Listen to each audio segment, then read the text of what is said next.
how I got started flipping houses. Woo! It's a different kind of live tonight because it's more emotional for me. Like so I'd be trying to forget like where I came from, like because it's real deep. Like even, but I'm putting it in my book, and I'm putting it in my book, and basically I'm gonna be reading from that. Like I don't know, I ain't had the best little situation growing up, man. All right, so this is how to get what you want from what I did in my day in a few minutes / quick flipper confessions. All right, I'm gonna be reading from the book.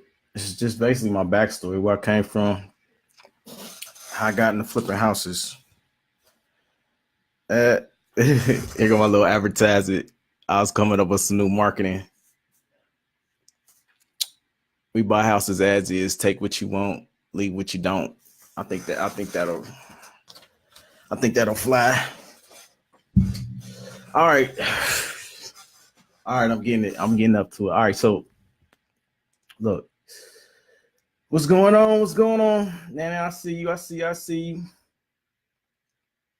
right, so check it. This is my backstory. It's part of the book. All right, so my story is, and forgive me, I'm gonna be reading because I I think that'd be the best way because I might be skipping around a little bit. My story is I came from being homeless and sleeping in my car. One day, out the blue, my dad, he pulled me in the room and he said, you know, me and your stepmom, we don't want you here no more. We don't want you living here no more. You got a day to pack up all your stuff and you got to leave. And when he said that, it's like my world stopped.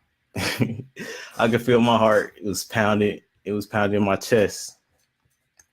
And it was like a rush of blood shot up in my head and I started seeing stars. It felt like I was going to faint.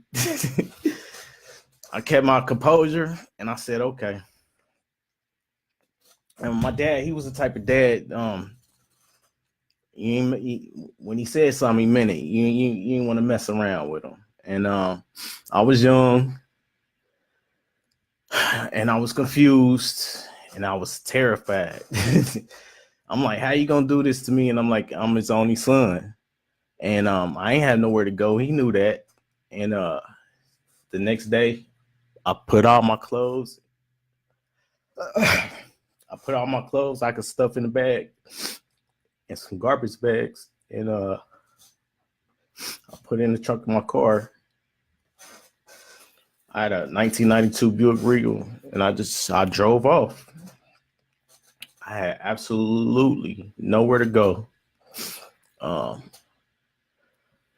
growing up, I was more like an introvert, and I was like, my bad, y'all.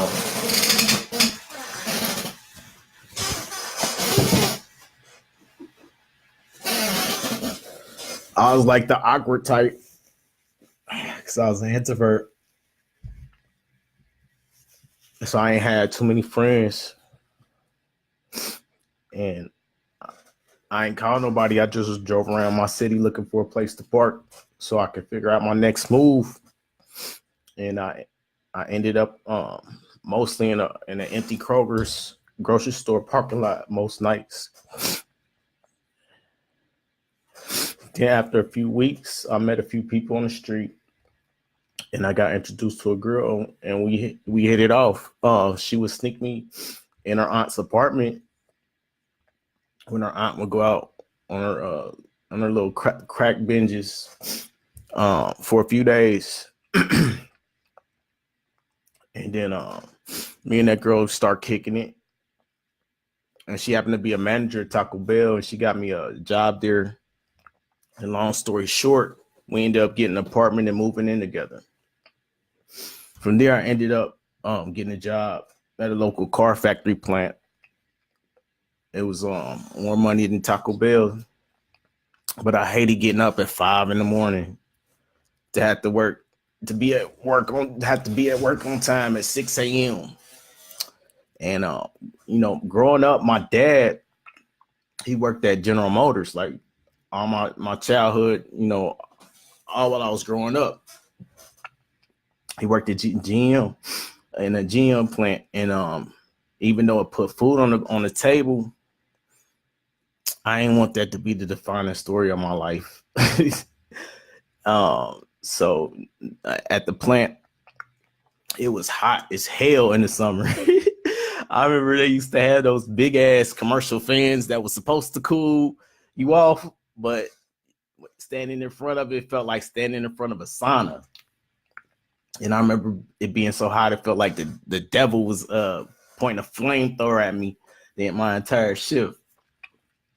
And I don't know if you know about Ohio, but in the winter, it gets extremely cold. And I'm not a morning person. And I remember having to get up an extra 30 minutes on them cold winter days to shovel a pound of snow off my car. And let me tell you something about me. I got a problem with being on time. So not only will I have to get up extra early and shovel the snow off, but then I have to race and slip and slide to work. So because I get rolled up for even being 60 minutes late. They didn't play at the plant I was working at. And on the assembly line, standing on that hard ass concrete for 8 to 10 hours a day, had my feet swole and my back was aching every day. And the days turned into months and the months turned into years.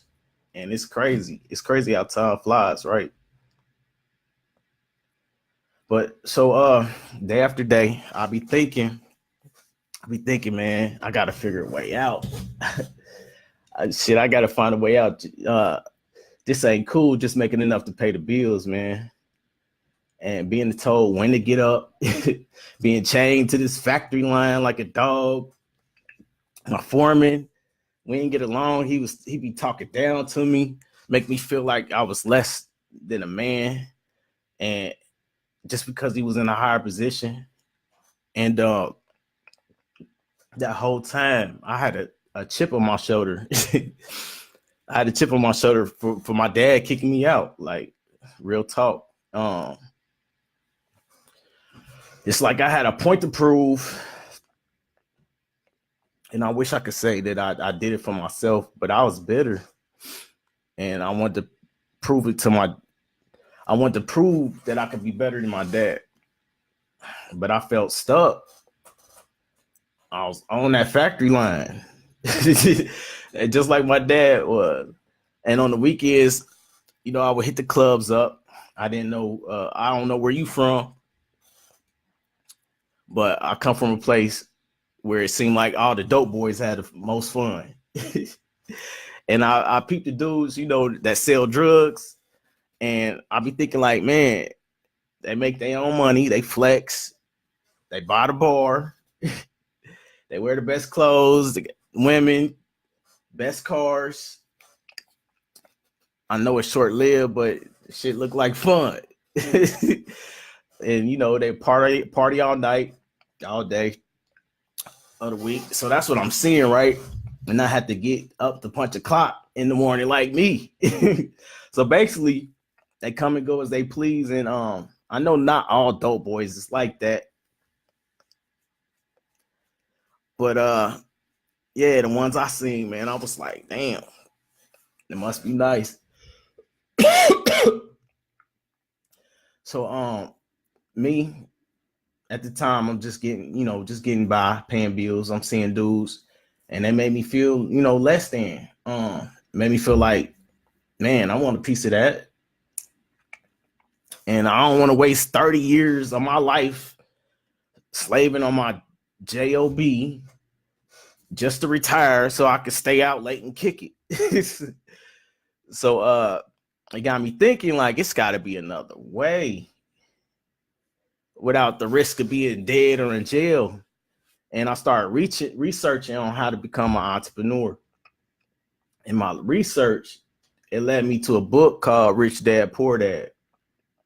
And the author of that book, his name is Robert Kiyosaki. He talked about his actual father had like master's degrees and he still died broke.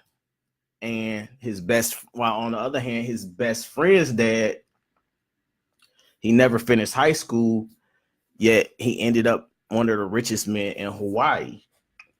And long story short, he was talking about how there was only a few ways to get that dope boy kind of money without selling dope. And one was stocks, another was real estate. I think the other one was like network marketing or something. Don't quote me on that. So I was stuck at the time. I was stuck between learning how to get into stocks, because that was an option, or figuring out how to get into real estate. And because I had been homeless, I didn't want to ever end up homeless again. So I figured I'd choose real estate.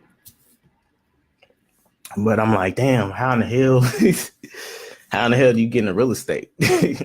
And it's like the Rich Dad book, it kind of left that part out. So I had to find another book that led me to another book that led me to this Carlton Sheets course for them old heads. Where he was saying, you know, he didn't have the complete answer, but it led me that book, that Carlton Sheets course, didn't have the complete answer. It just gave scenarios of what you could do, but it kind of left you hanging. And but what it did do is it told me about how I could find local real estate clubs in my area, and they all over the country, where you can link up with people that's, you know, in the real estate game. So I that's what I did. I looked up where local real estate meetings were, and after I attended a few of those meetings, those real estate club meetings, after like several months, I finally found the answer. One meetup, they had this guest speaker come in. He was from out of town, never seen him before. And he was saying that you could flip houses with no cash, no credit, and no real estate license. And I'm like, what? I'm like, okay, this is all I was looking for. And I was like, man, you got to be kidding me. Like, I was geeked until he hit me with that price tag for his course. And I'm like, damn. And I mean, his course, it cost $700. And, you know, and it came with training manual and a weekend workshop. And I had the money, but I didn't. But plus I was thinking like, damn, this isn't gonna work for me? Like, dude from out of town, this isn't gonna even work here. And so I was like, fuck it, let's do it. You ain't got shit to lose. So I'd rather give it a shot, see if it works, than have the regret of never finding out, if that makes sense. So I bought this house clipping course, and I went on this weekend training. It was on a Saturday and Sunday, but that's all that I got. It was the training manual and 8 hours of classes. And by the time the classes was over, I understood the concept of how to do the flipping, but I felt like I was left out in the cold, hang to dry. I didn't have nobody to call, you know, nobody to network with. Like, I went back. I remember going back home with nobody to hit up to ask for advice, like, because I ain't know nobody else that was doing nothing like this. This is back, like, way back in the day. This is before a lot of people knew about it. And so I had the information, but I still felt stuck. And I just remember studying this thick ass book. It was thick, man. Matter of fact, it was just like this. This is a real estate book too, but it was just like this, about just as thick. This one I bought, I paid $1,000 for this one, but it was just like this. I don't got the one from back in the day, but yeah, full of pages of stuff to learn. And it's crazy because I'll be going after course because I'll be trying to I be trying to get all the nuggets, man. So I'll just go ahead and spend on it and keep buying shit. But hey, that's just me. All right, so I remember going through this thick ass book, man. And I was in it like it was the Bible. Like, this is it. And I'm thinking like, this is my way out, my way out of a dead end job, my way out of feeling like a loser, my way out of feeling like a nobody. So I took action on what the manual, told me, what it said, and I started getting my phone to ring. And I found a seller.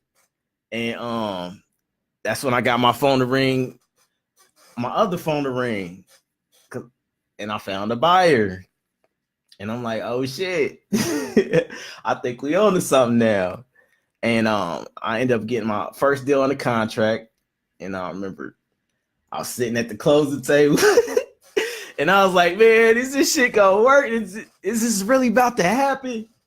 And is they really about to cut me this big ass check? Like, cause you name your own price on the contracts. And I was trying to keep cool at the closing table, I remember, and but I was nervous as hell. It's in my heart racing, and I'm sitting at the closing table with the agent, the closing agent, and the seller and the buyer is there, and I'm signing that. They signing that long ass paperwork. They call it a HUD. They signing the paperwork, and it seemed like it took forever. Like, man, hurry up! Like, this is our first deal. Like, and I'm like nervous as hell. Like, and so I'm thinking like, what if they back out? Because they know I'm about to get cut a check. Don't they know I'm about to get cut a check? Like, ain't they gonna? Because I done told the seller that I'm the buyer. Like, who is this other person signing the contract? So I got all this shit going through my head, and just nervous for no reason. And shit, I'm thinking like, wow, I did it. Cause yeah, everything went fine. Everything worked out perfect. And I left the title company building with a big ass Kool-Aid grin on my face, because that's, and I had a fat ass check in my briefcase. Yeah. And then I just flipped another house and another house and another house and another house and another house. It got easier and easier. Yeah, so I ended up, going back to my job and cussing my motherfucking foreman out. And I quit / got fired. And really he like suspended me because I cussed him out. And I just never came back. So not saying you should do that, but hey, that's what happened to me. So, and that was the last job I ever had. And that was a long ass time ago. That was over 15 years ago. So yeah, that's my story, man. My bad for breaking down a little bit. So I switched it up a little bit, man, because maybe you might need some encouragement or something to keep going and keep pushing and keep striving towards your dreams.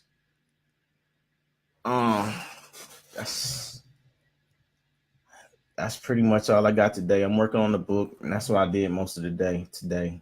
Just chilling. I was working on the book, and that's definitely going in the book. Let me see. I did have a couple things I wanted to say.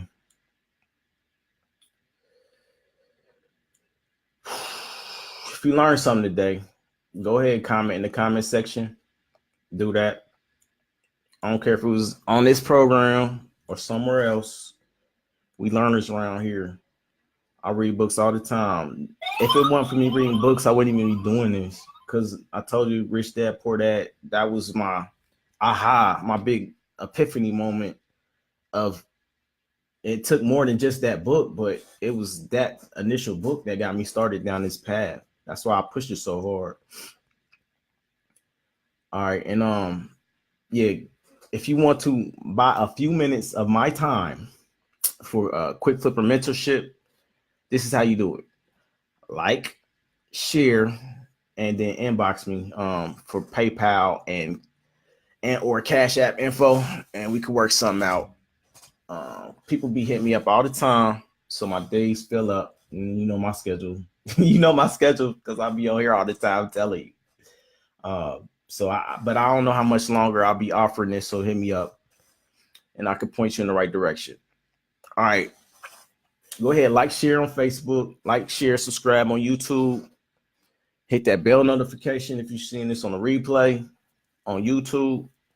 And as always, stay focused, learn something all the time, and take action. Yeah.